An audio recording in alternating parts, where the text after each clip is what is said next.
Kahit ilang oras pa ang gugugulin sa paghihintay, ilang pamilya na rin ang piniling mag-abang sa Manila Northport Passenger Terminal. May ulat on the spot si Tina Panganiban Perez. Tina? Rafi, ngayong Martes Santo, patuloy ang pagdating ng mga pasahero rito sa Manila Northport Passenger Terminal. Kung makikita mo, malawak naman itong waiting area, pero maraming mga bakanteng upuan. Isa sa mga nag-abang nga dito ay ang pamilya Javier, na magbabakasyon sa lugar nila sa Silay City, Negros Oriental. Mamayang alas 2 pa ng hapon yung kanilang biyahe. Kaya dito muna sila nanatili kanina sa waiting area. 20 silang babiyahe, kaya January pa lang daw ay bumili na si Rizana ng kanilang tickets. Alam daw niyang pahirapan ang pagbili pag Semana Santa at mas mahal pa. Ayon sa mga security personnel dito, nag-inspeksyon kaninang umaga rito ang mga tauhan ng Department of Transportation at Office of Transportation Security para masigurong maayos ang lahat. May isinasagawa rin daw na orientation sa loob ng terminal para sa mga driver ng mga truck na pumapasok dito sa pier. Nagtanong-tanong din tayo tungkol sa mga stranded na pasahero pero wala raw sa ngayon.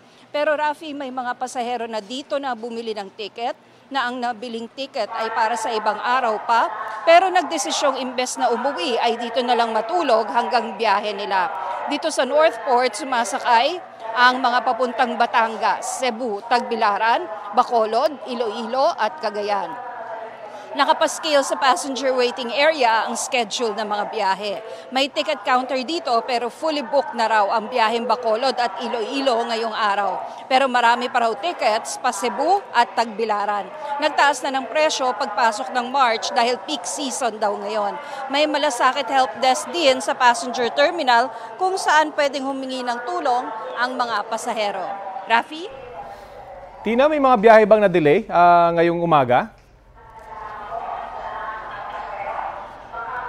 So far, wala naman tayo nakuhang ganyang impormasyon, Rafi.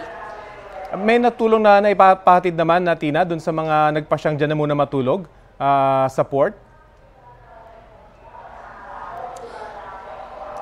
Sabi ng mga pasahero, yung isang nakausap natin kanina, March 24 sila nagpunta rito para bumili ng ticket. Pero yung biyahe na nabili nila ay para pambukas pa ng gabi. So wala silang nakukuhang pagkain galing doon sa management nitong terminal. Sila mismo yung lumalabas para bumili ng pagkain, Rafi. Tapos dito na sila sa loob ng terminal sa may passenger waiting area na tutulog. Rafi. Okay, maraming salamat sa iyo, Tina Panganiban Perez. Kapuso, alamin ang maiinit na balita. Bisitahin at mag-subscribe sa GMA Integrated News sa YouTube. Sa mga kapuso abroad, samahan nyo kami sa GMA Pinoy TV at sa www.gmanews.tv.